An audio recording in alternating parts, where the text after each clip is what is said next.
people coming in. Mrs. Smith? Oh, she's gonna call it. She's gonna call it. That's right here. She's not gonna be.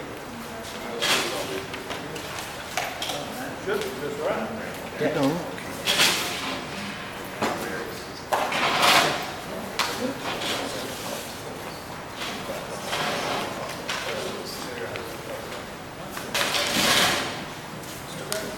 Go ahead and call the meeting to order. Folks are coming in. And the first thing we have is a invocation. Jerry, you want to do the invocation again for us? Yeah. Let's pray. Father, we thank you for once again an opportunity to come just be about the business of Halton County.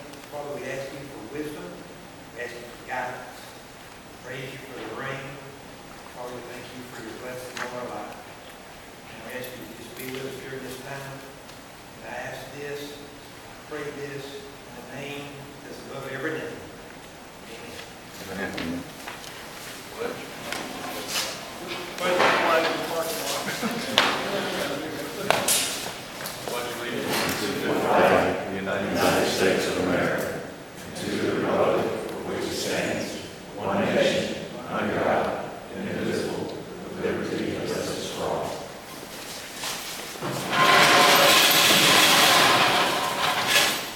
All right, we've got,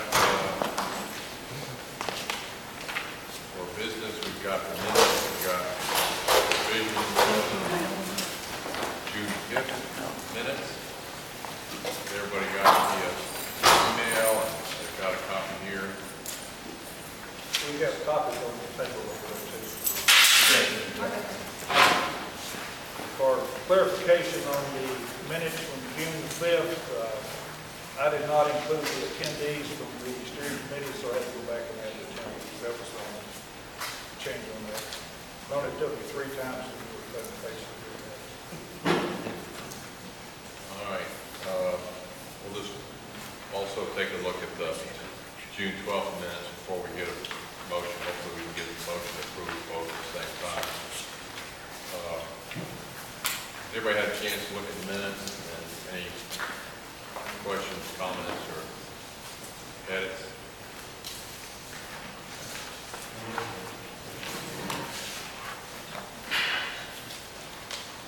Thanks again, John, for keeping us on task and keeping these minutes in good order. So with that, I'm going to see if I can get a motion to approve the minutes as presented. Or if we need a little more time, we're taking a look at it.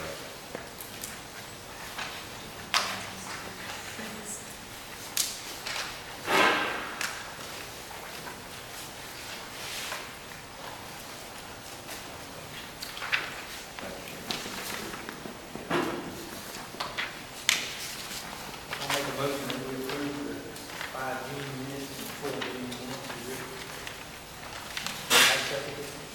Just for clarification, our committee, board of commissioners folks are here to facilitate and help us, but they're actually not voting, just so everybody kind of knows, try to find any of that. And, with that, all in favor? Aye. All right. Check that off. As far as the agenda today, got the minutes out of the way, and then we're going to hear from Tom Cable and Howard Maxwell, both here. So we appreciate you all coming here and spending some time with us. So I think we'll have Tom come up first, kind of give us a rundown as we get information and do our work here. So Tom, come on, appreciate it.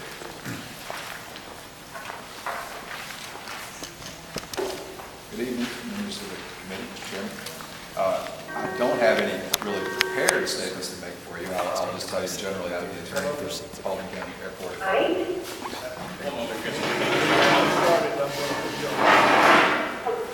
Okay, thank you. Okay. I'll just say generally, I'm the attorney for the Halton County Airport Authority, which obviously is a separate entity created by Act of the General Assembly in 1972. It oversees the operations of the Paulding County Airport.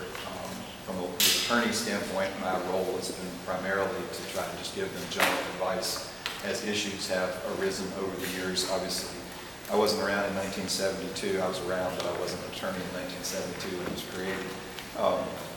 For years, though, historically, and I know you probably all know this, but for years, obviously, the Airport Authority didn't have a lot of issues, especially not a lot of legal issues to deal with. When the airport was finally built, I think in 2000, started around 2005, 2006, we started to have some legal issues. Primarily, my role in that time frame was really involved with the acquisition of land to actually construct the airport and sort of help give them legal advice with regards to contracts to actually construct the Paulding County Airport.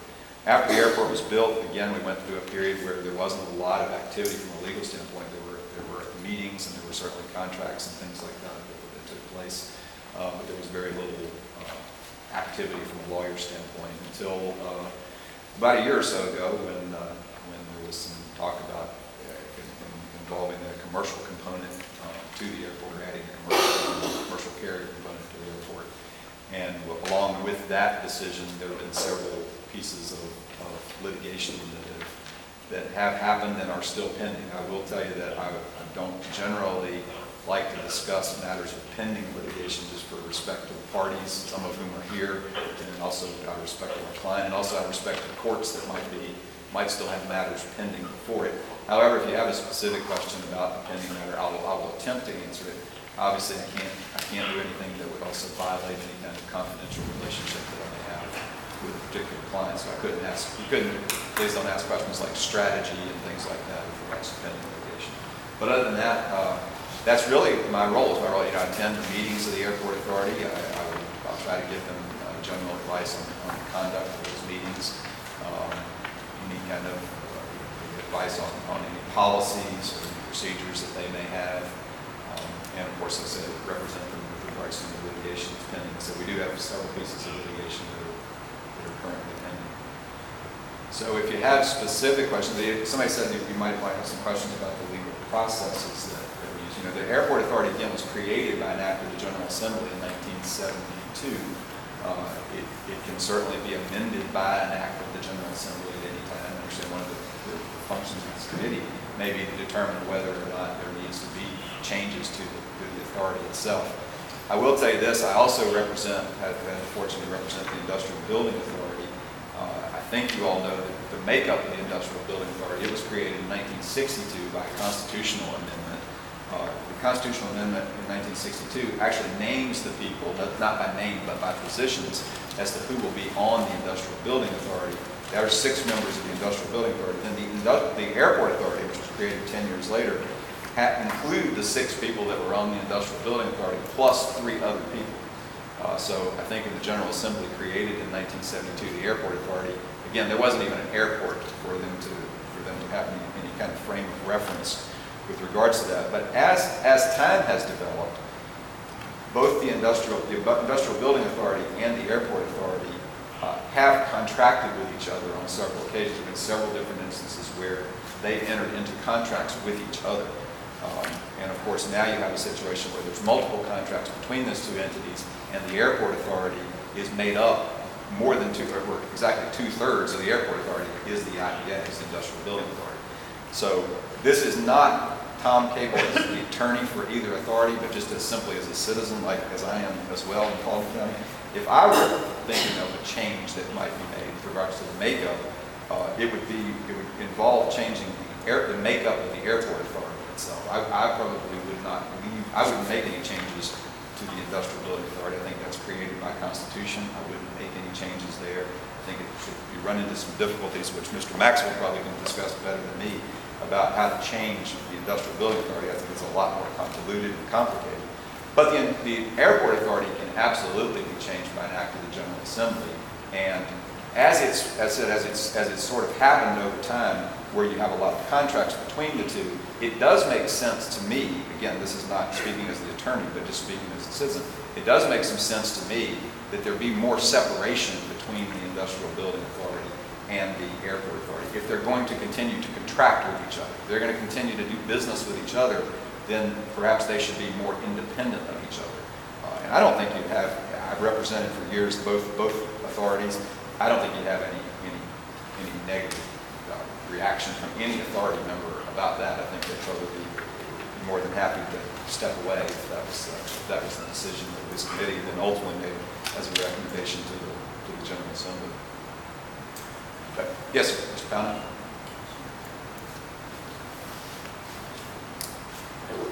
Can you hear the presentation? John, she's still on mute.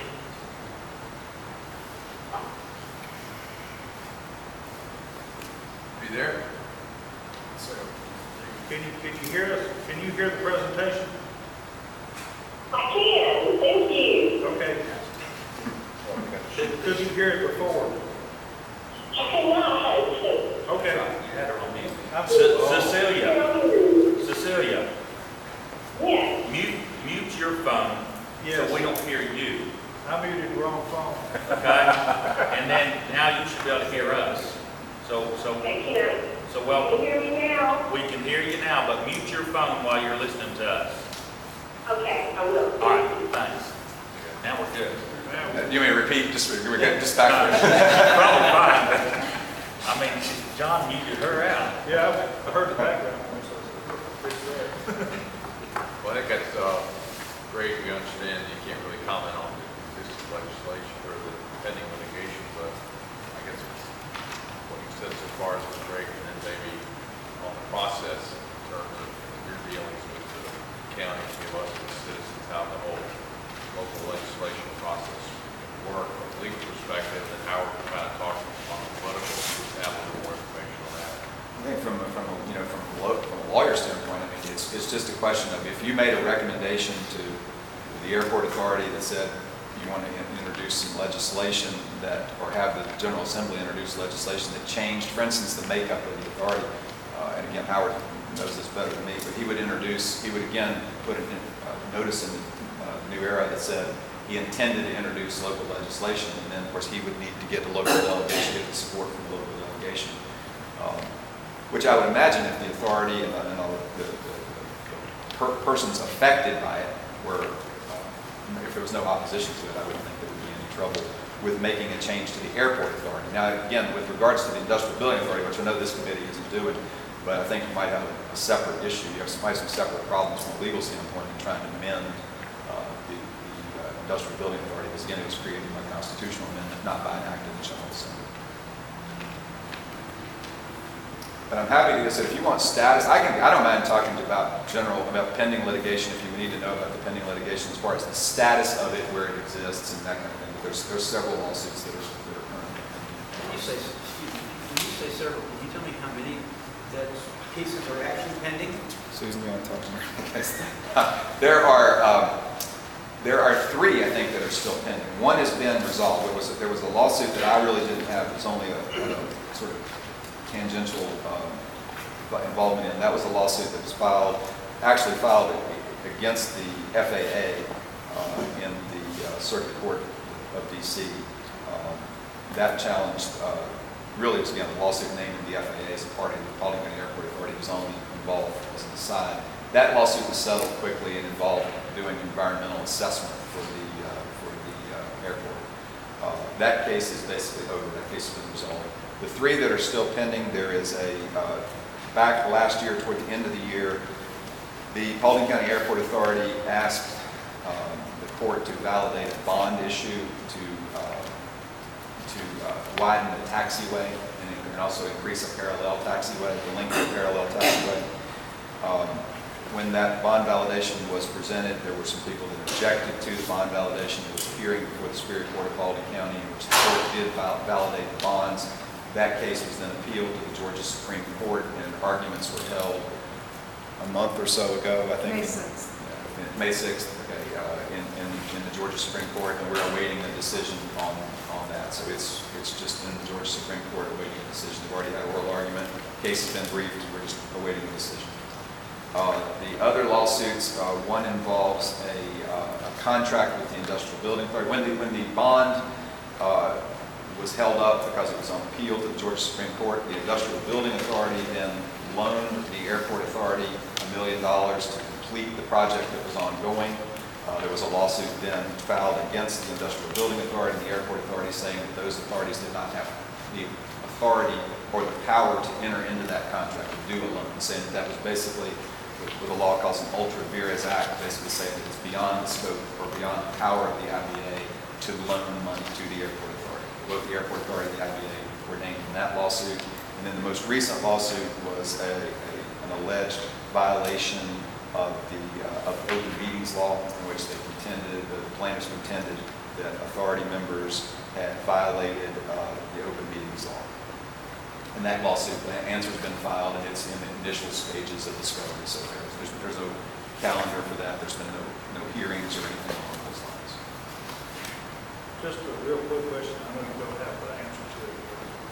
Is there any way we can get a list of all the legal liabilities and counties experiences the airport was involved, all of that? When you say the county, you mean the Airport Authority itself? Yeah, I don't think that would be. Land acquisition, there was land where they were taking some lawsuits back there. There were all of those lawsuits. There were a very limited number of those. The airport itself was purchased by. It was only a handful of parcel holders. Now, one of them was a 500 and some acre parcel, which was made up of the majority of the airport. That case, I personally tried. That was a case that went from the Superior Court in a condemnation proceeding. It was a jury trial. The jury made a determination what the value was. There was never any dispute in that case about whether there should be a taking or not. The only question was simply the value. As a matter of fact, really, there were none of the condemnation cases was there any issue about the actual condemnation of the land. It was just questions of values. I can certainly get you a list of those and tell you what case. There were very few of them. Some of them didn't go to the condemnation phase, and some of them were purchased before there was a condemnation filed. But anything, that was just an example, just any type of legal liabilities that the county, not a civil lawsuit, just liabilities of where we've had to spend money above and beyond what we planned for different things. Road Colonel know that my daughter was on that law. I can certainly try. I mean, something like when you say liabilities, I mean, arguably every contract and everything that we enter into has a potential for liability. But that was my next question. Do you get to review the project plans for the legal aspects of what might put the county in liability? I don't usually review plans. Now, I will certainly review the contract. When it gets to a contract stage, if there's a contract between the airport authority and the contractor, I will review those contracts prior to their signature, prior to being voted on by the airport authority. But you don't go and look at a master plan, for example, the general regulation, and look at, say, you look at this, and this, and look at the risk assessment. No, I would not do that. I've never been asked to do that. Probably wouldn't be competent to do it if I were asked. You know what they have in the master plan? I would imagine Or anything. Mr. Swafford would be the person to answer that question. I don't know, but I would assume yes, but I hate to make an assumption. And Mr. Swafford would be the person to answer that question.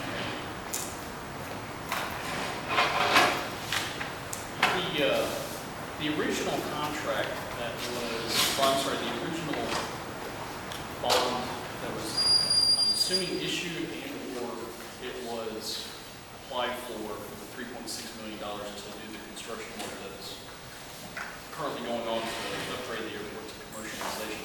Was that originally done under the airport authority, or was that done under the IBA? And then the IBA loaned $1 million.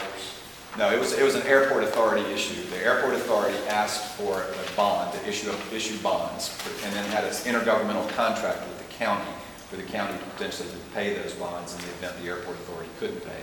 And the reason for that being there was a contract between the two for shared services between the airport authority and the county. The IBA wasn't involved in that transaction. The IBA became involved later when those bonds were challenged. So there was a challenge to the bonds, there was a hearing. The IBA still wasn't involved, but once that was appealed to the Georgia Supreme Court, and the project was ongoing, and they knew that it would take a while. You had contractors out there on the ground doing work. Rather than incur the costs of demobilization and remobilization, the IBA chose to loan money to the airport authority, with the idea being that if the bonds were ultimately approved, which we're hopeful that they will be by the Georgia Supreme Court, then that money will come back to the airport authority. It will be able to repay the loan to the industrial building authority. And speaking of the mobilization and demobilization costs, do you remember the dollar figure as to what was discussed, or would that be something Blake Swafford had? It would definitely be, I remember it was a big number, but I don't remember the exact number. I know there was a pretty hefty cost. Mr. Swafford actually testified to that at one of the hearings that we had. So he's under oath given an opinion as to what the costs were, but I do not remember the number off the top of my head. Was that the first bond issue of the airport? That was the first issue that the airport authority has ever attempted to do, yes. Yeah, we didn't do any bond issues. Well, there have been no other bond issues. Been several loans though, right? There have been several loans from the Industrial Building Authority, yes. The Industrial Building Authority loan, for instance, the money used to purchase the land for the airport was a loan from the Industrial Building Authority. Most of that, not all of it, but most of that money has subsequently been paid back after the FAA made their appropriation to the airport authority. But there's still some pending loans. There's some existing loans that are out there, and then there's this newest loan, which is $1 million. Is there any reason why the airport has not been put up on the agenda for vote in the county? I don't know that I could answer why that hasn't happened. I mean, Well, I was asking from a legal standpoint. Oh, from a legal standpoint, I don't think there's any requirement that it be placed for a vote. I don't know of anything that would put, when the airport authority was created, I didn't see anything in that enabling legislation that said if you decide to build an airport, you must first get public approval. It just seems like that if it's been put up for a vote, we wouldn't have lawsuits. It certainly could have been. Layman's observation, but. Right. There's nothing that would prohibit it from going to a vote, I just think. But you could argue that on everything that it does, including the Industrial Building Authority. I mean, it does a lot of business. I mean, it doesn't put those things up, everything up to vote. It could, but. I know at Lockheed, anytime we had a proposal over $20 million, we had to go to the big board. Right. We had to go up for a vote, so Right. that might be a recommended change, is put a cap on what gets put on the ballot and whatnot. That also protects the board of commissioners too. Yeah, you certainly could have a requirement. I'm not aware of any that currently exist. Could it be put on this year? Could you have a general, well, you won't have, and again, Howard would be better suited to No, I'm answer. talking about in the county for the airport. Oh, the airport authority could police itself if it chose to. I mean, if it by majority vote of the airport authority, there are 9 members on the airport authority, if a majority vote said we won't spend more than X dollars, because they're placing their own rules and restrictions on themselves. Sure, they could do that. That kind of leads into my other question. I went and looked back through this ordinances here, and I asked this last week, and that's one reason you got invited to stand shooting y'all. But I went through and looked at some of the Georgia laws, and that gives authority that the county can do this. Does that mean that the county has to do this? Can you give me a specific, I mean, the general answer to your Issue question. bonds. Issue bonds. Does it mean they have to issue bonds? Of course not, Can no. the county pull that back and say, okay, you can issue bonds? No, the county can't pull that back. The only entity that has any authority over the airport authority, once it's been created, is the entity that created it. In this case, it's the Georgia General Assembly. So the county board of commissioners couldn't say, airport authority, you can't issue bonds. The General Assembly could say, airport authority, you can't issue Now, bonds. and this may be a question for Howard, but if that is something that we say needs to be done and he elects to put that in, does that mean that Hartsville authority will not have the? Okay, No, this is this would strict, only- this is strict, okay. This would only apply to the Paulding County Airport. This is our own little set of laws. That's correct. It's local legislation just for the Paulding County Airport. Thank you for bringing me up to legal speak. You're welcome. Yes, But sir. if those changes were to, if any changes were to be made, would that then set a precedent for other airport authorities to be manipulated for changed based off of that change? Well, it wouldn't set, in my opinion, it wouldn't set a legal precedent. It might set a political one. I mean, it might set one where, as a practical matter, people said, well, look, this is what you need to do to try to get these things changed. But I don't think it would necessarily, just because the Paulding County Airport Authority, the General Assembly changed the Paulding County Airport Authority, it doesn't mean they're going to change the Clark County Airport Authority. Because they're all separate matters of local legislation. Again, Howard's better suited than me, but each area has a local delegation made up of different members, and so I don't think it would really set any legal precedent if we made the changes. But again, now your Board of Commissioners, though, has that. Really, with the exception of, the Board of Commissioners may have contracts with the Airport Authority, but they are two separate, completely separate and distinct entities. The Board of Commissioners really has no legal authority over the Airport Authority. And would that then lead to the reason why the Airports Authority was given authorization to enter into contracts and actually apply for bonds? Sure, it's a project. So they're basically a separate entity working within the county government itself. They are entirely a separate entity, as is the industrial building authority. Legally, they are a different person. They're a separate entity. It's a little bit confusing because, again, the IBA has so many of the same members on the Airport Authority, but even those two are separate entities. And even the Board of Commissioners is separate. Although the Board of Commissioners has appointments to both of those authorities, they are separate and distinct from them.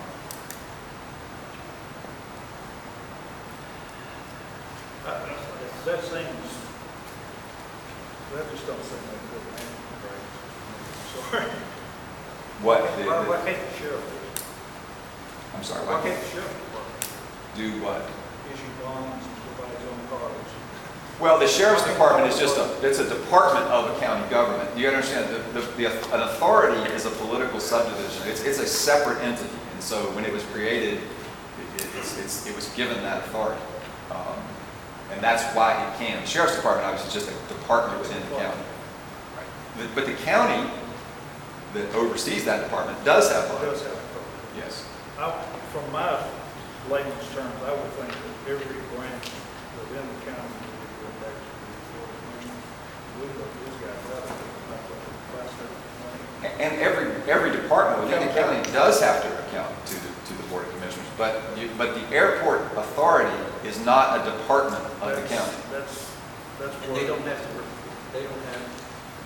No, they have no. Directed to the General Assembly, and the Board of Commissioners is there to appoint members of the airport authority. Only because that's what the enabling legislation says. I mean, so if you change that, if you said, make it airport department. well, you could that would mean you would do away with the airport authority. But if you just simply said, we want to change how the members are appointed, then you would say, you'd make a recommendation to the General Assembly, and the General Assembly would say, instead of it being the 6 members of the IBA plus 3 people appointed by the Board of Commissioners, it could be 9 people appointed by whoever, or it could be 5 people. It doesn't have to be 9. It can be whatever the General Assembly says it is.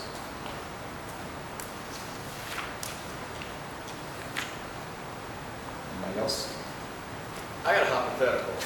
Oh, boy. Okay. I guess I'm supposed to ask questions. You know, it's- It's all it is. You can ask a question today. Well, you know, we're a country of laws. We're supposed to be a country of laws. And part of that is the ability to sue and to appeal. And you mentioned earlier a certain case where we were on the calendar yet. So It's not on a trial calendar, right? yeah, so things eventually get on the calendar, and then I asked someone the other day about the state of appeal, and kind of laughed like, they rule and they rule. Months and months. Since that is the case, and since there are entities in the Atlanta area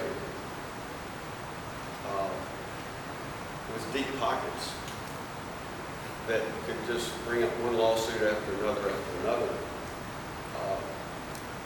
I mean, you could never, it could always be held up in court for years and years and years.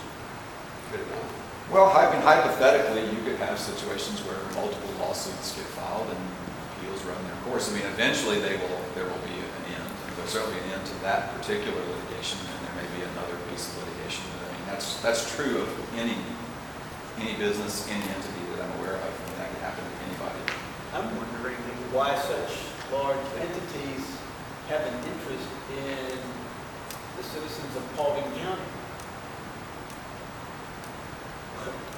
Usually you follow the money, so what's their interest in this? In regards to the airport?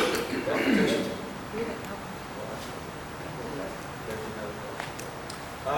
With regards to the hierarchy or the airport authority reporting directly to the General Assembly, and the BOC appointing members to the airport authority, as well as appointing the steering committee, our recommendations are going to go back to the board of Board of commissioners. It's interesting that And you, they're going to make a recommendation to an entity. That doesn't look like it's a correct connection. it's interesting you say that, because that's the first thing I thought of when I saw that there was these committees that were appointed by the Board of Commissioners. However, I mean, you understand, although the Board of Commissioners doesn't have any direct control over the airport authority, it does appoint members to the airport authority, and it does have relationships with the airport authority. So I think if you, as a committee, did a study and you made a recommendation to the Board of Commissioners, at least the chairman of the Board of Commissioners actually sits on the airport authority, and we have relationships with all the members of the Board of Commissioners. I think that would be certainly taken into account. Your committee's recommendations to the Board of Commissioners would then be taken to heart by the airport authority.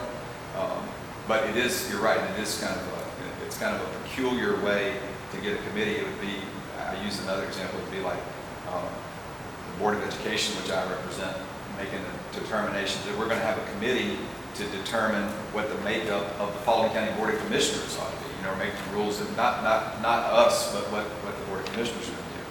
But having said that, like I said, there's a lot of close relationships there, and so I do think that the airport authority would certainly take to heart, as I do think the General Assembly would, what this committee has to recommend. But then, just to piggyback onto that statement, does the steering committee not have recommendations that we would make to the Board of Commissioners? Would they not be the same recommendations that the General Assembly had requested during its current, or I mean, this past legislative session, where they had asked for, they were trying to amend the IBA laws to then specify more specifically what they could and could not loan money to or invest money in as far as manufacturing. And once again, they had to make that recommendation from the Board of Commissioners, have a vote on it, and then it went to the members of the General Assembly. Well, no, the Board of Commissioners, I think, did have it on their agenda. Mr. Powell and Mr. Carmichael might discuss this better than me. I don't always go to the Board of Commissioners meetings, but I think they did have it on their agenda, a resolution that would support local legislation that would have changed the IBA's powers and duties. There's a provision in the IBA's constitutional amendment that says the General Assembly can further prescribe and define the duties. It doesn't say they can change the makeup of it, but it does say they can further prescribe and define the duties. The IBA is the one that requested that change of the General Assembly. The local delegation, I think, wanted others, including the Board of Commissioners, to know where they stood on that issue. So they asked them if they would consider adopting a resolution. I don't think that was required. I think Mr. Maxwell will tell you that the Board of Commissioners, it's not required that the Board of Commissioners do a resolution one way or the other. I just think from the General Assembly standpoint, they may want that to see if the Board of Commissioners supports it or not. Okay, gotcha. I was told that very thing, one of our state senators. It's better to have the Board of Commissioners submitted as a recommendation. Sure, why not? I mean, why not have them? I mean, if you're from the General Assembly standpoint, why wouldn't you want everybody to be on board with it? But I'm just saying, from a legal standpoint, I don't think it's required. Just to kind of start wrapping up with, and Howard may speak more on this, how did it end up last year with local legislation?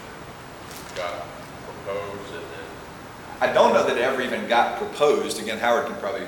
What I know happened was there was a request from the Industrial Building Authority to Howard, to Mr. Representative Maxwell, to introduce local legislation.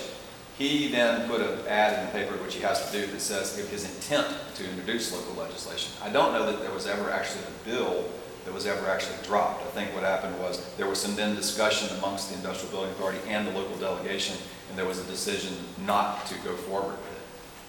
So I think that's the way it ended. So this is pretty much my little last question, but currently there is a decision that we're waiting from the Supreme Court that deals with the bonds themselves, the original case that was brought against the bonds. That's correct. If the Supreme Court were to find in favor of the county, would that then allow for the county to continue the process of then actually acquiring said bonds and then actually finishing up the construction projects? Or would the other cases that are still pending at this point in time hold that up? No, the other cases wouldn't hold that up, because that was, matter of fact, I think all the work has actually been completed. I mean, I don't think all, there may be, Mr. Fallon, is that, am I correct? Both of you are a little bit right. That's good, I like that. Attorneys, okay? The bonds, if the Supreme Court says yes, you can have the bonds, all that means is the county, the commissioners are going to get those bonds, and we're going to be able to, the airport authority is going to have that money. That's At right. that time, they're probably going to, I would imagine, pay back $1 million. That's right. Because what we borrowed. And they're going to have to pay us back because we've already stepped in. The county has assumed the contract, that's We've right. assumed it. And if they're going to take it from there, then we're going to have to give that contract back to them. But the lawsuits have some things out there that say certain things can't be done. Right. Can't be completed yet. So they'll have the money, but then they may not be able to finish some of the work. Right, the work that's already been completed, there will be reimbursements. In other words, the Industrial Building Authority has made a loan to the Airport Authority. If those bonds are approved by the Supreme Court, there is an assignment of the contract, so there may be some monies to be paid back to the county. But right now, the county is actually has assumed that contract. So, and I thought most, if not all of the work, I think most of the work has been completed on that project. There may be some things that are still in process. And with that in mind, there may be some environmental issues and things like that that would perhaps prohibit that. I'm not aware of any though. I just realized that So they were responsible for paying all of the bond payments. Propeller, the LLC. I don't know what Propeller's makeup is, to be honest with you. That was a leading question. Sorry. By the way, the 90% that the FAA is going to pay, I'm a frequent flyer, I'm paying that 90%. So Well, yeah, there's no doubt. Any monies from government, we're all paying. it comes from taxes. Sure, it absolutely does. Of course, the good thing about federal tax monies is it's spread out amongst all, the entire United States as opposed to just Paulding County taxpayers. Not that, but what I pay for that. Maybe I should get to be further. We got to save time for Howard and some other things, so unless there's any burning questions, Tom, thanks for coming, giving us some background and help us do our work. We appreciate it. Anything I can help with any members of the committee, I've spoken to several of you in the past, but if there's anything I can do to answer any questions, I'm happy to do it. Could you put a list together of all the stuff? I will try, yes. I'll come out and Get it to you. Okay. Is there a possibility we could get maybe a short synopsis as to what those laws were about? So that we don't- The lawsuits would be easy. Yeah, I can do Just that. put a title and date. Sure, I'll be happy to get you a synopsis of each Not lawsuit. in any detail at all, just what the topic was, Be glad to. one or two sentences. Okay. I'm going to take just a second while we're getting ready for Howard. And a couple of y'all have asked about some timelines of some different things. So, Mr. Cable, I'll give you this just so you know what I'm giving them. All right.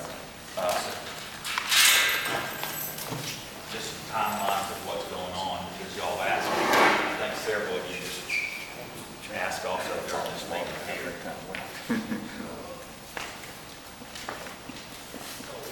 You can look. You don't have to look at it now, but everybody had asked about it. Go ahead and do that. Go there. So this is a chronology. Just a timeline. It doesn't tell a whole lot about it. Just kind of says a little bit about when it was and when it happened.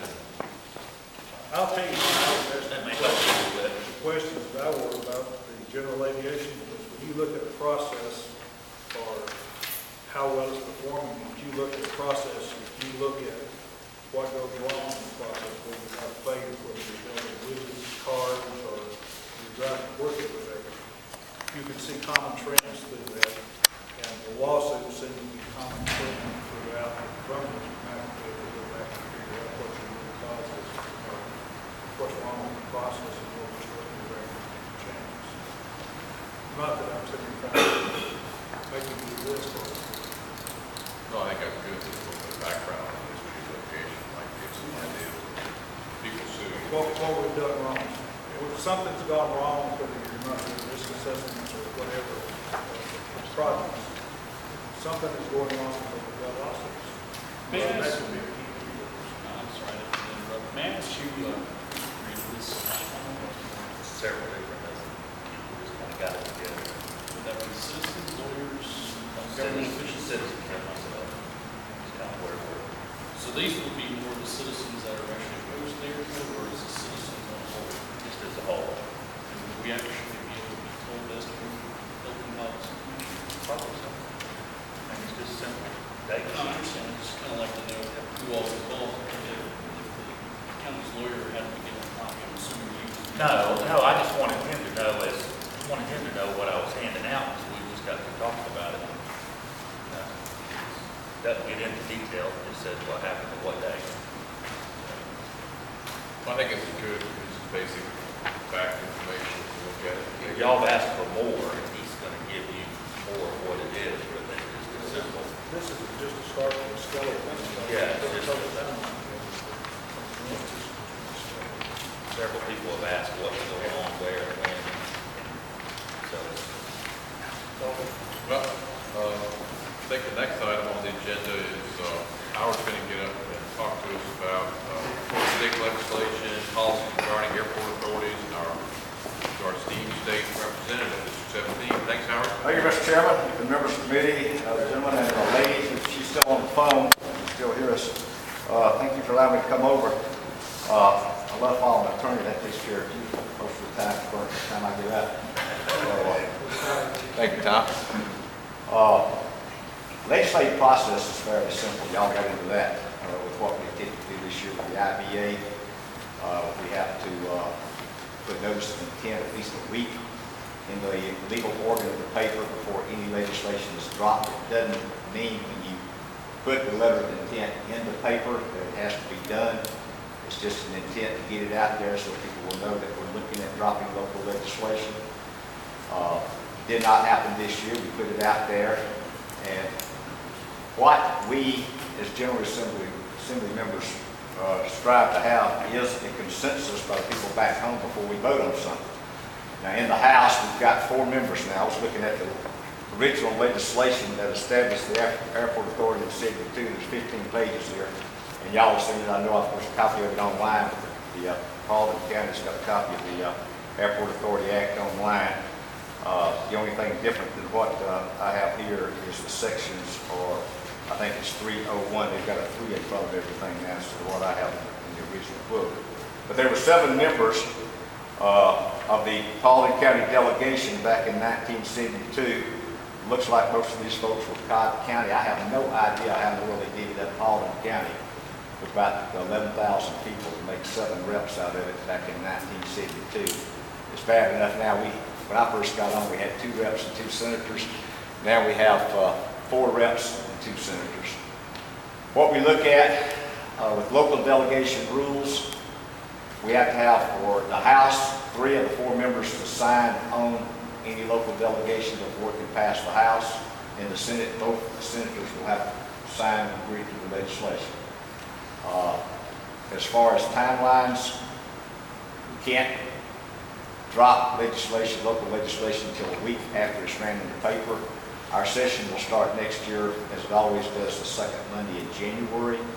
This year we ended March the 20th, fastest we've ended the session in about 19 years. I suspect next year we'll go a little longer. This was a qualifying year, the changes for the elections and all that. We will probably go to the first week in April, I would suspect, next year, get a little bit more time for hearings and recesses so that people would have to work all over the state to get back to work. As far as what I would think the assembly members would want to see, as was brought up earlier, you guys are sort of a steering committee here that's reporting back to the commissioners with whatever recommendations you come up with that want to see change in the airport authority. We, as the General Assembly members, would want your recommendations to come through the airport authority and the commissioners. That's what we got to do this year before we drop that local legislation. We wanted a resolution from the governing elected body of the county to present something to us to pass this local legislation, not a created committee to bring local legislation to us. We wanted to go back to the commissioners. And that's where the bubble burst this year with the other stuff, and that's why I'm going to pursue. So that's just giving you guys, hopefully, an idea of what we're going to be looking for. You guys can make whatever recommendations you want, but we would like it to be vetted through the airport authority and the commissioners. Normally, I know some of them like to have something put in paper, a resolution. That's what we normally like to get, a resolution in the paper specifying what you're going to be asking us to do and why. So, as far as the timeline, it can be introduced anytime, so a week after we put the notice of intent. It's not safe or healthy to wait till the last day of the session. Sometimes people do that. It has to pass one body and then go over to the other body and be passed. Normally, local legislation is vetted. It's all agreed to pretty much before it's dropped. I mean, there's no point in me going in and dropping something in the House and getting 3 House members to agree to it if it's going to die over in the Senate. I'm just shooting myself in the foot. And there's no point in senators passing something if we're going to kill it in the House. And we do all that. We do that all the time with general legislation. But local legislation, you don't want to do that when you're messing with the home folks back here. You want to make sure it's going to be good to go before you do something. And we'll fight and kill and destroy each other's bills all the time with other stuff. But this is something you don't want to mess with. So it's going to go. But still, it takes a 3-day process, 3 or 4-day process in the House, and a 3 or 4-day process in the Senate. So we're going to wait until the last 5 days of the session to try to do something. We had actually said last week, we sat down and came up with the 31st of October to have one presentation. Like I said, we won't be back in until the second Monday in January, so we'll have 40 days of legislative work after that period of time to get something done. We were looking at the Christmas holidays. Getting done. New over. Yeah. Okay. Does that sort of answer what you guys wanted me to talk about? I'll see if anybody has any questions or follow-up. I think that was a good overview. Cecilia, are you still there?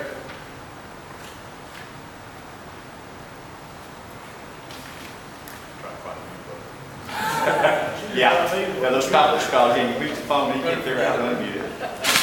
I'm here. I'm here. Well, you got the mute button. Did you have anything you wanted to ask Howard while everybody else is thinking? I think you covered everything. I appreciate you coming tonight. Thank you, Howard. You're welcome, Celia. Glad to have a lady on board with these men. They need a little, I'm sure, brightening up here. I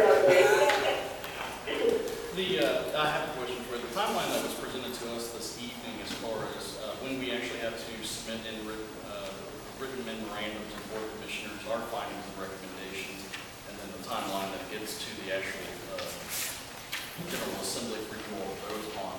Has that timeline been seen by yourself? I don't think I've seen that. I mean, it doesn't matter. We'll have 40 days to work on it once we get started down there. I just want to make sure that timeline that's been outlined is sufficient enough for you all to properly do what you need to do. Yeah, I mean, once you guys are doing the heavy lifting. All we've got to do is get it drafted. You send us, and y'all don't have to make all the legalese in there. You just send us what you want. We've got a team of lawyers down there. You just tell us what you want in basic forms. It doesn't have to be written up with all the whereas, whereas.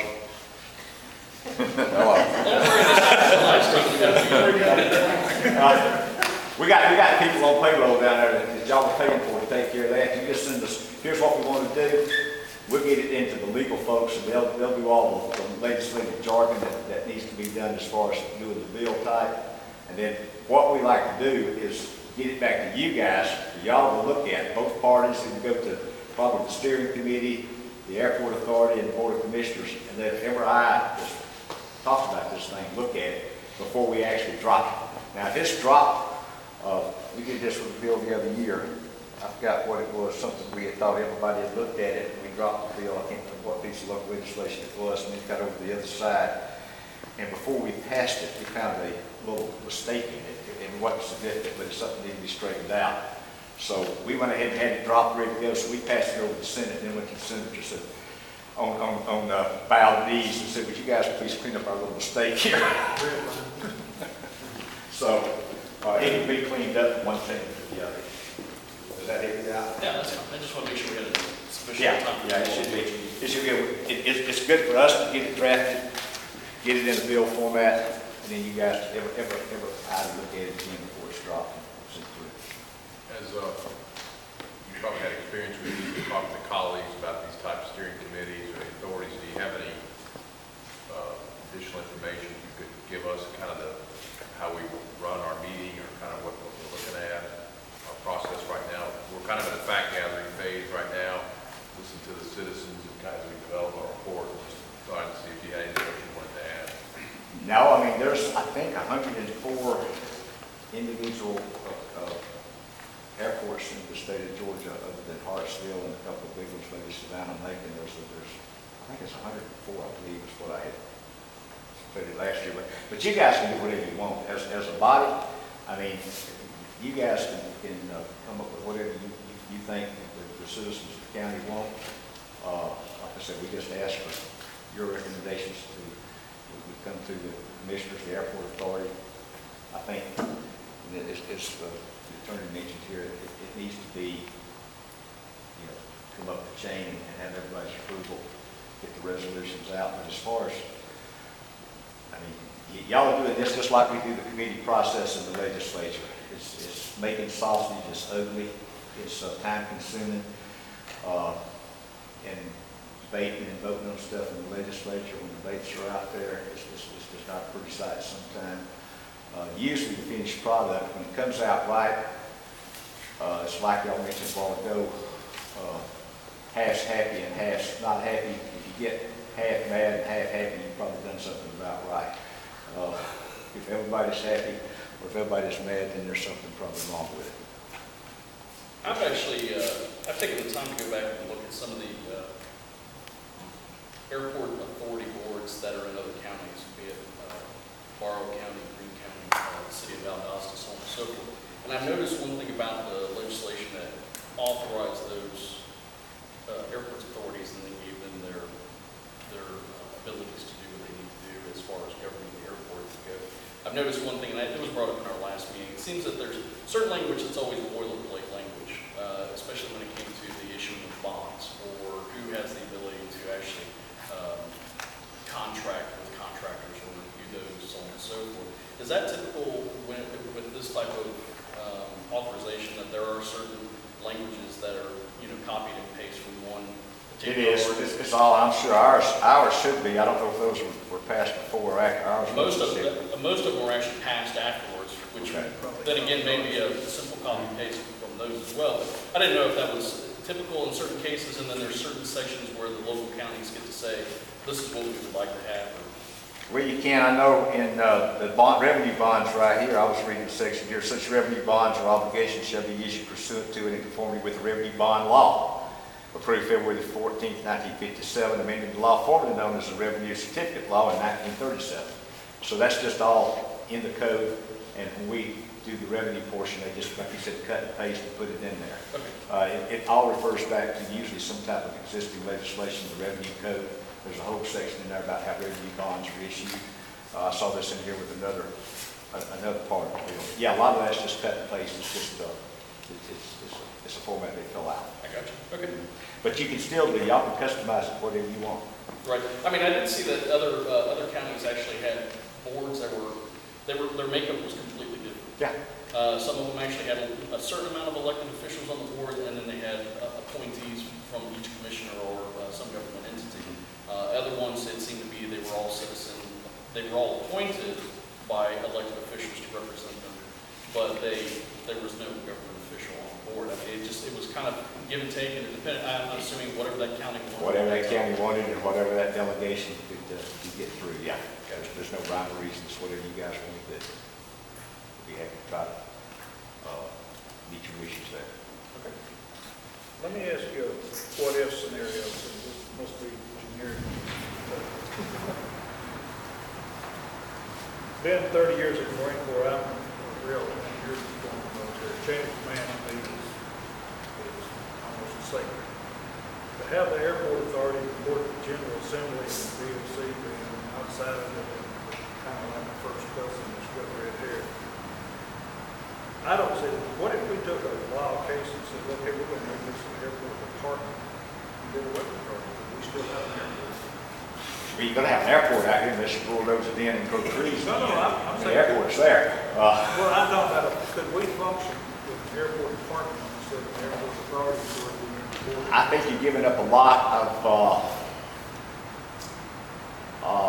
That would be drastic. it would be drastic. I don't know if you want to do that or not. I mean, we can repeal the whole airport authority law out here, but somebody's gonna have to manage it and run it. I'm not sure the county government, I'm not sure the commissioners would want to undertake that as part of their duties, and overseeing directly another department. I mean, with what they've got now, like the attorney was mentioning, the sheriff's department and all the things that come up under that. I understand what you're saying. It just seems more organized to have a step chain of command. This the airport department, there's the board of commissioners, the boards of the chain of command. It just seems more logical. Well, I sort of see what you're saying there, but I think we're going to create probably more problems than we're going to be solving through the way the airport authority. We did pretty good with the sheriff's department, we did pretty good with the highway department. It just seemed like the problem was with the airport. That's something you guys have to look at, we're going to have to discuss. Yeah, that's a scenario that I just thought. Yeah, I'm not sure how the legislators would buy in on that one right there. You want to do what? Yeah. But it's open to anything you guys Should want be. to do. And this is all completely out of our scope, with the IDA, the same thing. Could that, because they're established by the General Assembly also. They were established by constitutional amendment. They were a little different. There was a constitutional amendment voted on back in the time when that was established in '62, I believe it was.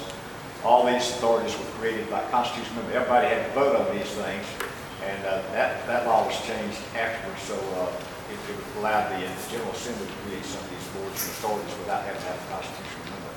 Everybody in the world had to vote on it. That was established by constitutional amendment, so you have to work that out.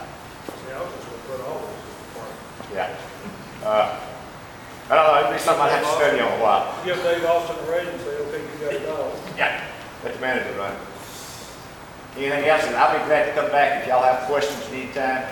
Most of all, you've got my numbers. So Howard, I want to just summarize and make sure I understand the process. So what you said is the 4 representatives, the 2 senators have to agree before a local, I don't have to, but that's kind of the gentleman's agreement, that the 6 of you will agree prior to dropping a piece of local legislation.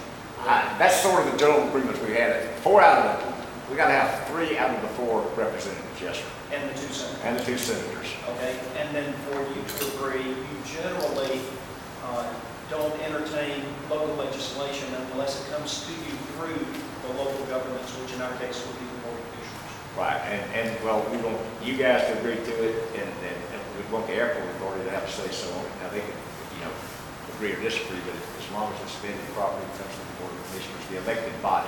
We like to have it come through the elected body, whatever we do. If it's the local city ordinance, the city of Iron, the city of Dallas, we want the mayor and the city council to ask us to do something, not a department or board there. Yes, sir.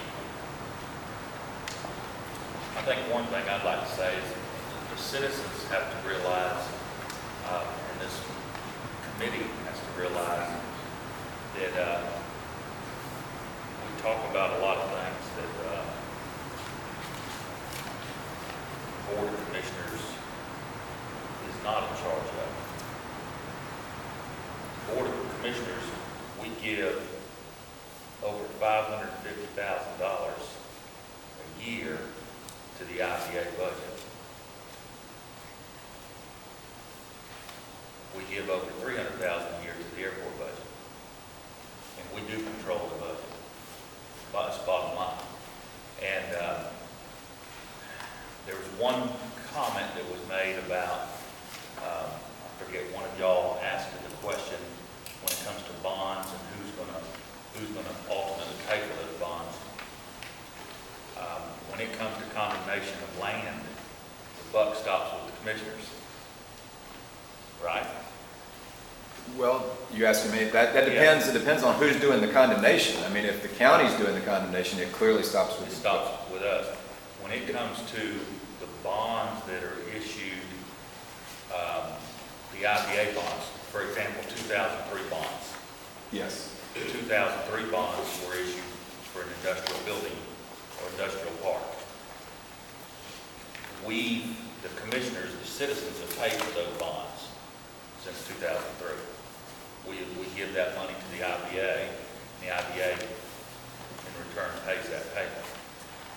So anytime that something doesn't work out correctly, if the IBA or the airport authorities borrowing money, the bond council, ultimately they see, well, you've got this dream that you're going to build this, and you're going to make this money, and you guys are going to pay it back.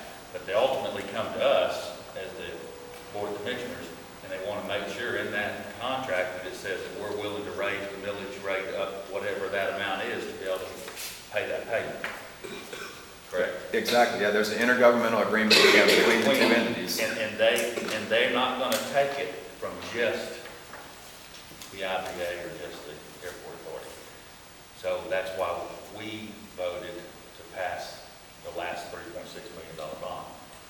And, but ultimately, if they don't fund it, if they don't pay the bill, just like the IBA, I mean, I'm just speaking the truth. In 2003, they never paid the bill. We paid that bill, and it's $250,000 a year. We paid it since 2003. And so we don't have a choice because they're going to come after the taxpayers if we don't pay it. They're going to come get some of y'all's houses, I guess. That's what it boils down to, right? But we have to pay them. And so, so we do have some authority over. Well, you guys are the elected officials over that, that's right, you do appointments, and that's why, as legislators, we want the elected officials over these. Yeah, that's why we didn't do anything last time, because we didn't get the resolution from it. To be there. And so I just want the public to know that. I want you guys to know that ultimately these boards can ask for money and whatever, but we're still the ones going to pay it if whatever their plan was, if it doesn't work out, we're going to fund that and we're going to pay it. We're going to pay the debt. So. That could be one of the changes also, to recommend that the board of commissioners approve the bonds before the issuance. Well, in most cases, they are. I mean, because there's an intergovernmental agreement, so the county has had to sign off on it, and as Mr. Pownell said, they've had to vote on it, so they've actually had it. Yeah. There was a vote on that 3.6 million. If you need me back, let me know. I'll make sure Rebecca can call here, just holler at me. We were If you got questions, give me a buzz. Thank you. Thank y'all. Thank you. Let's see, the next item we have is discussion on process to allow individuals to address the steering committee with their inputs and concerns. I know that's been an ongoing. See y'all later. Thank you. Thank you both.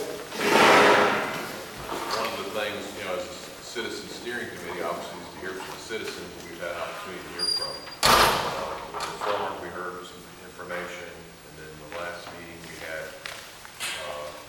an opportunity to get some more information. Now we've heard from the state legislature and the county attorney. So we wanted to set up and start talking about a process to hear from the citizens, those both for and against the airport.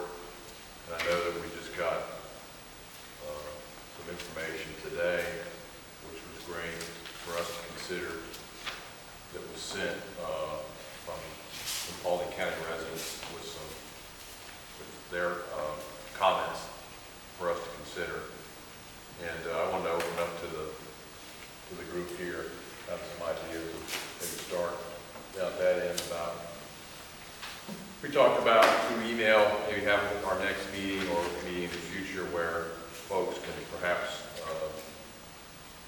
have a balance, those for and against the airport, give an opportunity to give their opinion. You guys want to, do you have any comments on? Okay, I'll start since I'm at this end of the table. I know that there have been opportunities at past airport authority meetings and at past commission meetings for some dialogue between private citizens and those two groups. I sense that there's some frustration about the amount of time that's been given and the number of people who have been allowed to speak. So I think one thing we've got to address is how long are we willing to set aside? You know, do we want to stay here for 4 or 5 hours and have everyone who has an opportunity or has a desire to speak have that opportunity, or do we want to ask the citizens to somehow elect representatives amongst themselves who will then come to speak? You know, we need to know, I guess, generally, how long are we going to set aside for that discussion? Okay. I kind of instigated our email discussion after last meeting, and pretty much the consensus of everybody was, yes, we need to hear from the citizens. But everybody also pretty much was the consensus of it needs to have some structure to it, and it needs to have some focus to it. So it needs some guidelines. We need to stay on topic. Well, our topic is pretty much to address our task, our charge, our assignment as a steering committee. And we've got tonight, we've got a good attempt at what our deliverables are. So once we agree with what this committee is supposed to do, then make that available to the citizens to then come back to give us any input that they would like to share with us, trying to keep it on task, and that is what our steering committee is all about. There were a lot of concerns about how many speaks, time limits, do we have representatives at a group, or do we open it up to everybody? Do we have it for one meeting, or do we have it for every meeting, an opportunity to speak? And so those are a lot of questions that we haven't resolved yet. Just as we're going around asking for an opinion, my opinion would be to set aside one meeting, maybe the next meeting, as soon as we can get it together, and devote that meeting to citizens input. We've had this meeting tonight where we've focused on hearing from the legislators and the legal aspects. So let's have one meeting where we devote it to the citizens' input. My vote would be to let anybody that wants to speak, but have a time limit of 5 minutes, whatever a reasonable time limit would be. And let's hear what people have to say. When it comes to public participation, I think that's probably one of the bigger issues that has come about over the past year. With that being said, I have no issues with the public input, and the only issue I have this time is really just how much time is the board willing to allow for public participation, be it at one meeting or at multiple meetings. And what I would not like for all of us to do, since we're truly volunteers and we do actually have families and things that we have to get done even after these meetings, is that we actually put a limit on either the amount of speakers and or the amount of time that each side can speak, or the amount of time one individual can speak. My personal opinion is that we can kind of follow the Board of Commissioners as far as they don't have a limit on the amount of people who can speak. They speak at the end of the Board of Commissioners meetings, but they are limited to 5 minutes, and that's about the extent of it. If we can keep it to that, I think everybody's pretty respectful of everybody else's times and understands that we do have other things going on. As far as having one meeting, I have a feeling that over time, people will want to have said something and no longer have that ability to speak. So I think it might be one of those things where we either have multiple meetings where we say, yes, public participation is accepted at this time, because we've made certain strides that we may want to actually hear about, or we say it's every meeting. But there has to be a limit on the amount of time any one individual or group can speak. I'm all for public participation. I have been for 15 years. I think that's who we need to listen to, the public, period, cut and dry. I agree with what everybody said, and I think we got to have a forum, and I'm for public participation as long as everybody's respectful and do what we need to do and do the right thing.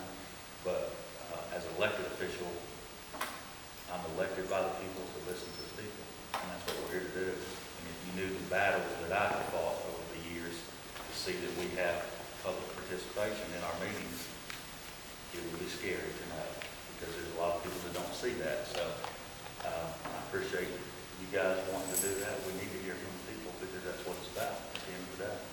And but yeah, I think, and I like your idea. It's pretty good. We could get together and allow the citizens to speak at the next meeting, kind of get some input, and then maybe y'all would be on your way to know where you're headed. And then if you wanted to allow participation at some other meetings, I think you could do that. I think you would have to limit it as far as the 5 minutes and how many, because obviously you can't get 30 people that want to talk 5 minutes, because you can't get anything else done. So I'm for it, so I appreciate it. John? I've got kind of, I really think that we have to have the citizens involved. It's not something we should do. It's mandatory, because we're going to end up with the same problems that everybody else is ending up unless we do. I would like to see maybe a combination where we dedicate a meeting to the citizens and make it more of an open discussion. Where you don't, it just totally infuriates me, and I'm glad we've got 2 commissioners here for the citizens to stand up for, regardless of what you're speaking on, for 5 minutes. And as soon as you finish, well, thank you for coming. Do I hear a motion to adjourn?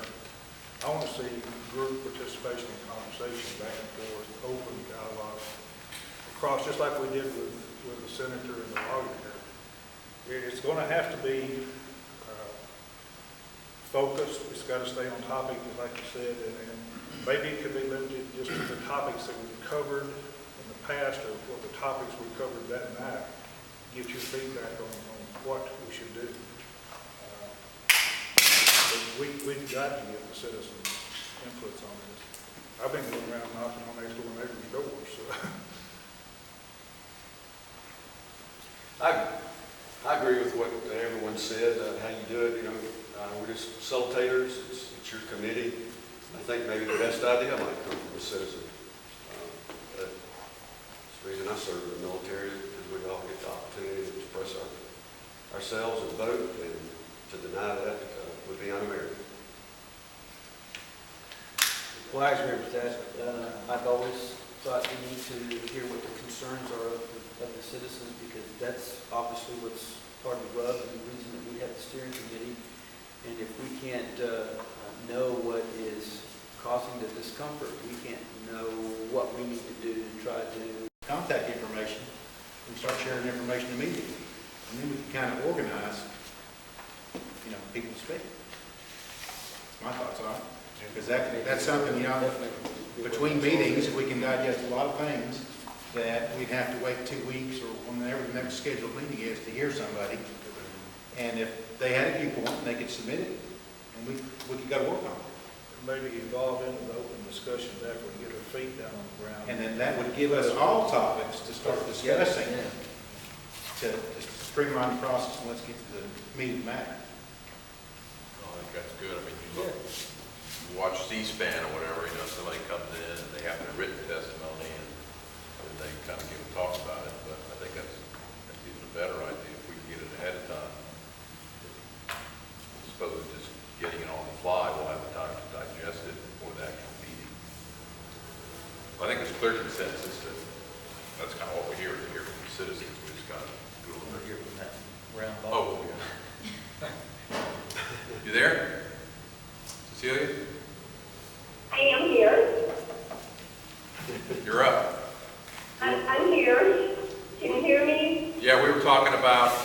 getting feedback from everybody on citizen participation and Right. did you have anything else you And wanted to I add? agree with what most everyone said. I do agree with getting the issues in writing first. And I do agree that maybe dedicate a full meeting, have maybe 12 people that speak 5 minutes, which could run into, with the blast test about an hour and a half. And then maybe have, at the conclusion of our organized meetings, on the last meeting, maybe have, let them appoint besides 4 representatives to speak after they have digested everything we've come up with in each and everything we've discussed in each and every one of our meetings. So have an initial meeting where they speak, and then maybe have a final meeting, let them speak at our final meeting, and then have the issues in writing beforehand, before we have that first meeting where we're going to allow citizen input. Okay.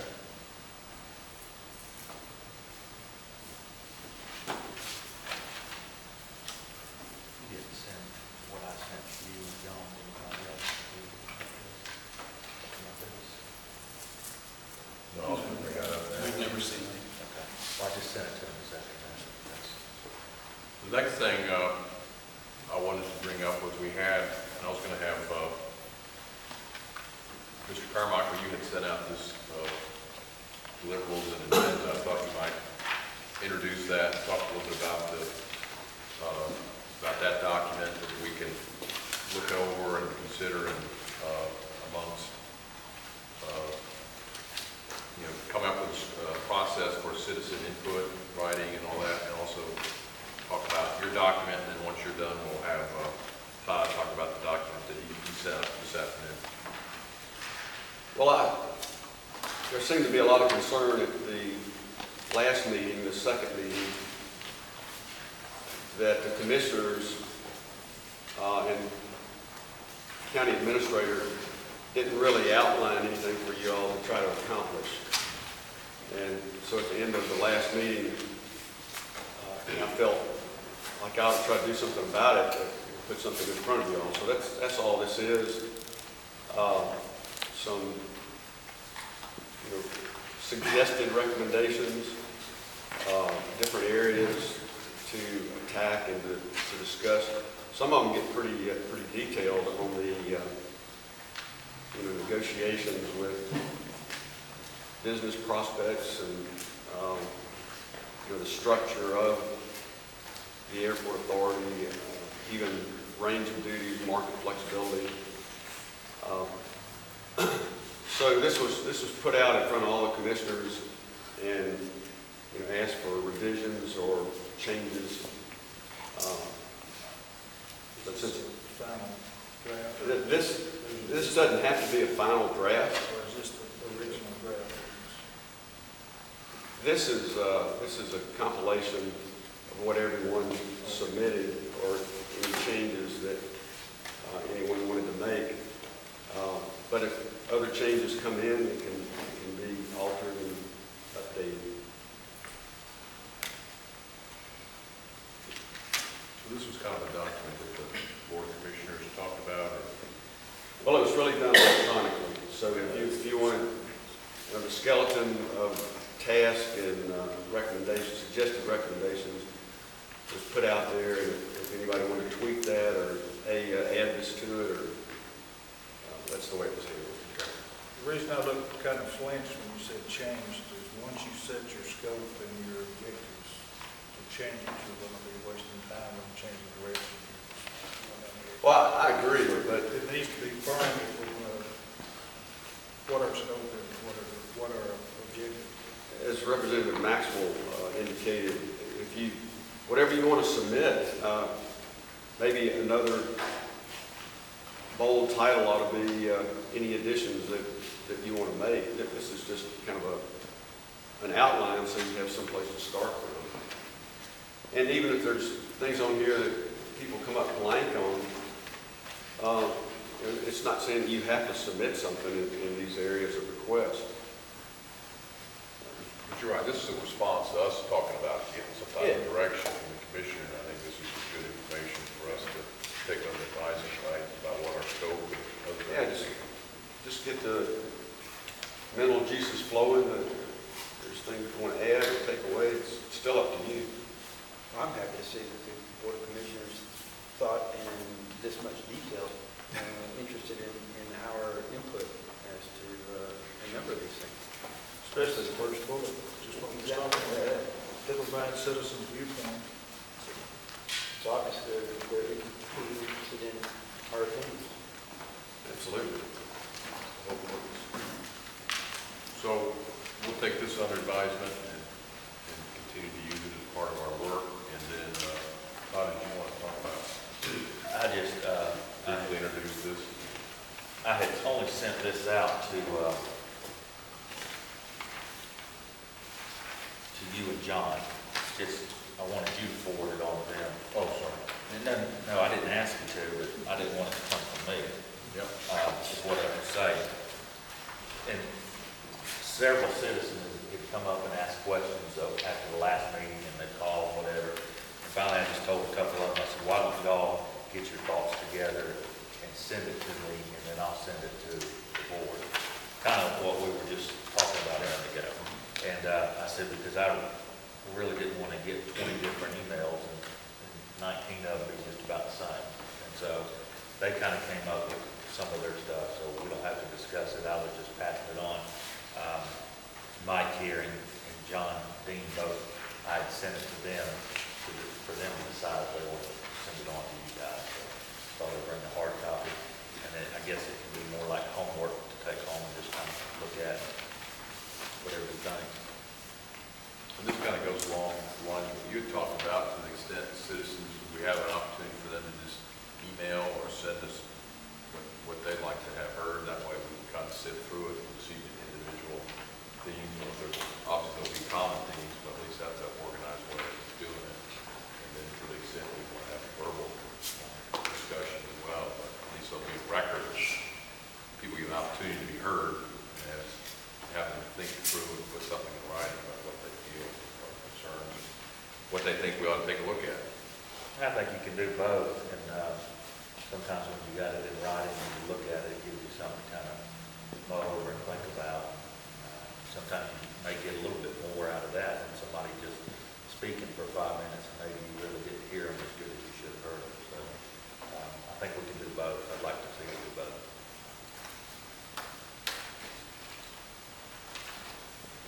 What type of procedure should we use for taking comments like this and get started? I think the steering committee itself should work back and forth on emails, and we'll kind of come up with a process between our next meeting. I think we're all agreed that we probably should have some written input to start with. Like Mark was saying, is compile all the thoughts and get the general ideas together. We may have 50 of the same idea, but we can put together and have one discussion on it. Well, on that line, when I had the calls, and after the last meeting, we spent some time outside there. In fact, you were there, a bunch of people were talking. And I just said, if you'll send me something, and it's got to be this one-page thing, I can forward that on, instead of forwarding 20 emails to you to get little bullet points out of it. So this worked out pretty good. You got it on one page. And they may end up being willing to kind of do the same thing. It's up to whoever wants to do that. Well, Mike, are y'all in the whole committee, are y'all feeling better about where you're going? First meeting, I don't think you really count it because it's very introductory, but now you have 2 additional meetings. Todd and I are supposed to facilitate, and if there's additional things that you need. No, I think it's good. I mean, between the document that Todd provided, the document you provided, information that we've gathered so far, I think, at least in my opinion, I feel like things are starting to gel a little bit. I don't know if anybody else feels differently or if they need something else, but I guess my next recommendation would be to have the public input at our next meeting. At that point, then we'll have to gather quite a bit of information and start working together as far as what our crystallizing what our goals and objectives are and start working on it. Does anybody have anything else they want to add? I think that we ought to, next meeting, put a basket right there on the table, let anybody pick what they want to put in it. And so I made the suggestion, I'll get it, copy it, and get it off to all the members. So I can take care of that since I made the suggestion. I also think that we need to get, we've got some other interesting things we've got to look into. I think we're going to have to get some input from the airport authority. Blake and whatnot, we need to know what some these questions that we've been asked on revenue projections and budgets and that kind of stuff. Kind of sounds like an audit team to me, but we're going to have to get some feedback from those folks. So can we get them scheduled? Yeah. Or we need to go to them, or they need to come to us, one or the other, but the answers are with them, not us, we don't know. Would it be a recommendation then to have the Lake Swafford or any other member of the airport authority and or the airport department show up at the next meeting where we will also finalize public participation and have an understanding of what would be outlined at that point? That's what I was thinking. I think Blake is like the missing piece right now. Right, and then at that point, once we've had a discussion with Blake, then we allow for public participation because then we're now, we've met with all the other entities at that point, I would assume, or a vast majority. And then there's enough opportunity if we, to have folks with the basket or the box or whatever, give enough time for people to prepare that, and drop it in a box, and they can also listen to what Blake had to say. But I do want to see, to make sure we get some balance from those who may not be coming to these hearings or other things, but I guess all we can do is publish it and give people an opportunity if they want to be heard.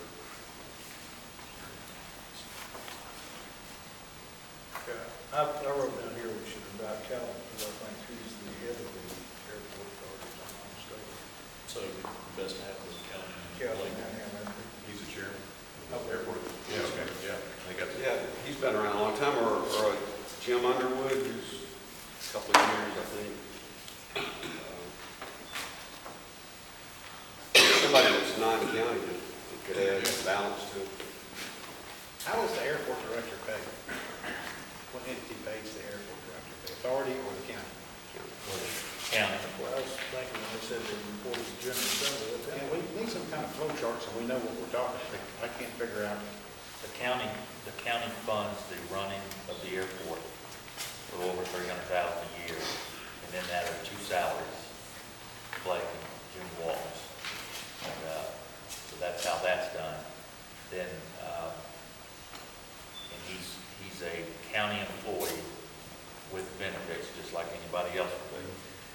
Then as far as the IBA is concerned, he's the IBA director.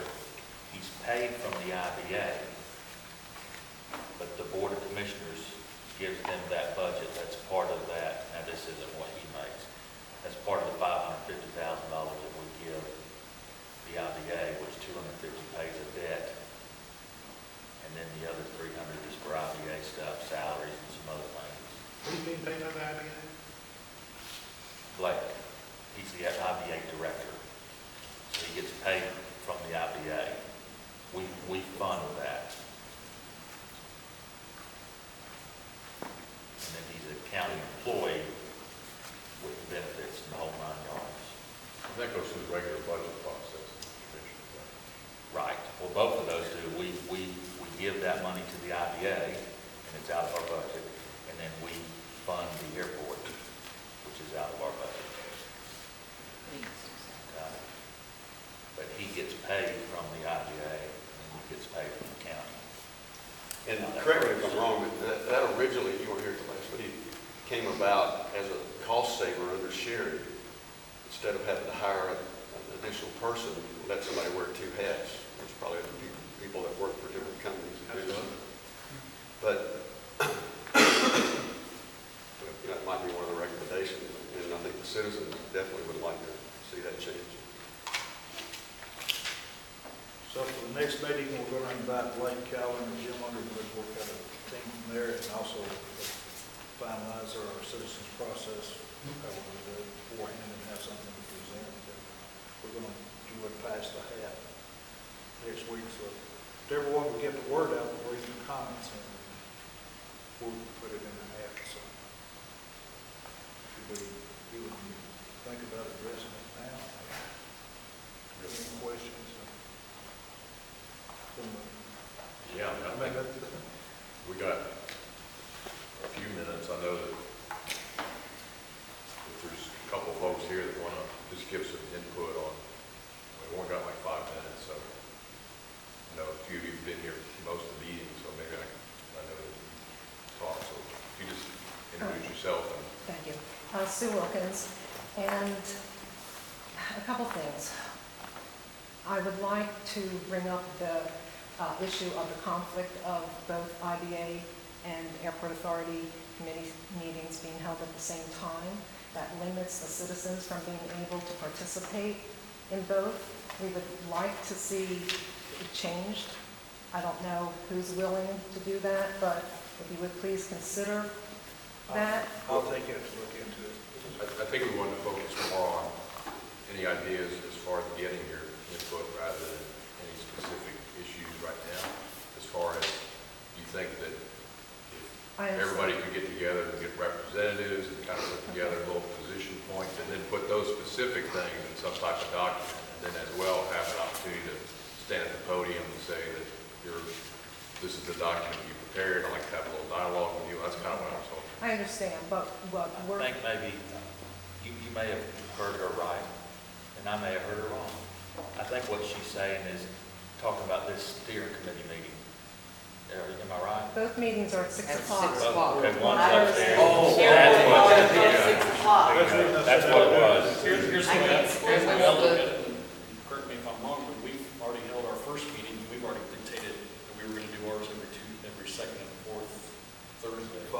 Following. We've already predicted ours, so it's one of those issues that you may want to bring up with the IBA steering committee and see if they can rearrange their schedule, but we've already pretty much dictated our And there's schedule. no changes. It's I'm written not in even- stone. Ma'am, I'm not saying that, all I'm saying I'm is, just asking where- all I'm saying is, we've already had our first meeting, and I've already dictated what our schedule is going to be leading up to the end of So it's in October. stone. We'll just work, chairman and secretaries of the committees will talk about it, see if we can. Okay. I don't know what their schedule is. Well, I think it just was potluck that we both ended up on this night. Yes. That was their first scheduled meeting. And after by the way, original. I'm gonna recommend that we get this room every time, because I like this better than the stuffy place up there. Something I'd also like to add is, I think it's safe for me to ask on behalf of the residents that we do not have a participation meeting like next week with Blake or Calvin. There's a whole lot of animosity going on between us. I feel that the residents would be much more comfortable if we were able to do our thing without them present personally. But again, that's up to you. Also, I realize there needs to be organization with us speaking, but at the same time, please be sensitive to the fact that we view the restrictions and limits as being controlling. It's very frustrating to sit through a meeting to only have actually 2 times during the BOC meeting that we're able to speak. Once midway for non-agenda items, and then at the end for agenda items. The problem is there's so much that we would like to comment on as the meeting is going on, and I realize that it can't be interrupted constantly and consumed by that, but at the same time, please consider maybe midway allowing us 5 minutes, even if it's only 2 minutes per person, to get up and say something in response to something you're speaking about. Because if you go ahead and, decide on something and we don't get to comment on it until the next meeting, it's, after the fact. So if there could be, some sort of, dialogue. I went to a Harrison County Board of Commissioners meeting and was blown away that the citizens were actually able to raise their hand during it and comment. And they would stop and they would listen, and there would be conversation and dialogue, and they'd move on. It wouldn't be long, but at least that felt like true participation, with the residents. And if we're going to do, a basket or people emailing in, can you please provide a place that the residents can see what these suggestions are or comments are, including what we just submitted? Now, I can put that up on our Facebook page, but there's so many people who don't do Facebook, so many residents who don't use a computer. So some place, or even maybe just like if the minutes are and the agenda's printed out, so be it, our 10 suggestions that we present you with tonight. Something that people can, take with them. We need to really open the channels of communication and not feel like we're trying to be minimized and controlled, because that's been the theme so far. And even when people have made modifications like the Airport Authority and the BOC to let us speak, it's still, within the confines of what's convenient for them. So, thank you. Okay. Do we have, Jim, I just wanted to say that I really like the dialogue. Instead of me just standing up there and saying something or doing something, that I think the interaction is important. Just as it was with Howard Maxwell. And so just keep that in mind. I think not just having citizens stand up to talk, but at some point there can be some dialogue. okay. I was just going to say, you're going to have a web page or a Facebook page where people can comment. It's got to be the neutral stuff, not the pro-airport, not the anti-airport, because I will not go to the pro-airport website myself. And I don't want to be forced to in order to put a comment. I think it would be best is if we posted it maybe on the Paulding County government website. Yeah, have and something on board, totally but separate. and the reason that I say that is there's a fair amount of people that, as Sue Wilkins alluded to, there are a fair amount of people that actually are on Facebook, and then there's a fair amount that are not on Facebook. If you at least put it out on the internet and post it out there for everybody to see, at least that's a neutral site for it to be done. But I don't think we want to get into the business of doing web posting or trying to administer a separate Facebook page that route. Just one short comment. I would just like for y'all to think about what really needs to be changed to the airport board. What would y'all really need to recommend to the General Assembly? And when you think about that, I want you all to look at the resolution that the Airport Authority passed and try not to go beyond that, because that's what they said this past year that they needed. Sir? One more. First of all, appreciate all you guys volunteering your time to do this. I know you got a tough task ahead of you. So, but with that said, I think it's pretty simple in this day and time. I know there's a lot of documents being passed around. If they can be scanned in and put on that source wherever, so everybody can see the documents that have been passed around to everybody, because we only got a few documents and there's been other ones passed around. So we can scan those in and have some source to look at. We didn't see them for 4 o'clock. Well, We didn't see them for 4 o'clock. I know you didn't. I mean, once you have time, during the week, is being able to scan those in at some point in time, put them on there, so everybody can see. And to that point, I assume that all of these documents that have been passed out will become a part of our minutes for the next meeting, which will make them public record. So at the next meeting, at least, you should be able to get a copy of everything that we've sent. Is that fair? Sure. That's possible. Correct. Thank you. So what is our next meeting? We have July the 10th. And it's at 6 o'clock. Does anyone know when the IBA's meeting? Anyway, I'll work with IBA secretary. I know him, so. Kathy's going out to ask Roy about the IDA. But our plan last week was to have the second and fourth Thursdays after the board of commissioners. Once a month or Thursday of every month.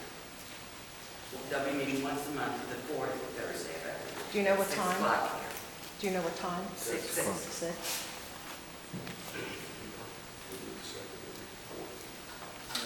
Second and fourth. We're doing both. So- We got 11 pages, they've got 2. And we've already beat them to the punch on the times. So then we still have the same problem though. Well, then you may want to speak to them and see if they're willing to adjust this. We'll work it out. Matter of fact, we Well, all. I can tell you, one of the reasons that they picked that date that they picked, they just picked it to begin with, but on the 4th Thursday of the month, just before that, you got the 4th Tuesday, which is a BOC meeting at 7 o'clock, and then Wednesday's church. So that leaves Thursday, and most people realize that Monday and Fridays aren't good days for meetings, so that's probably why they, so the way we're set up, we're on the 2nd Thursday and the 4th Thursday. So, I don't know, like I said, we didn't pick that. We picked ours because we were trying to stay in line with the board commissioners meetings, just to make it simple enough, so.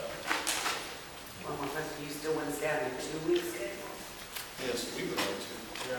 We've got With with all all the the ones that are discuss the meeting. Yeah. We might even go there every week. If we just register your concern at the same time, we'll see if we can do it. Thank you. And maybe even a possibility for them to do is switch their days, Okay, thank you. but still be in the same room. We need to start working towards wrapping things up. So we got the next meeting, July 10th. So we're on future meeting directions and schedule on our agenda here.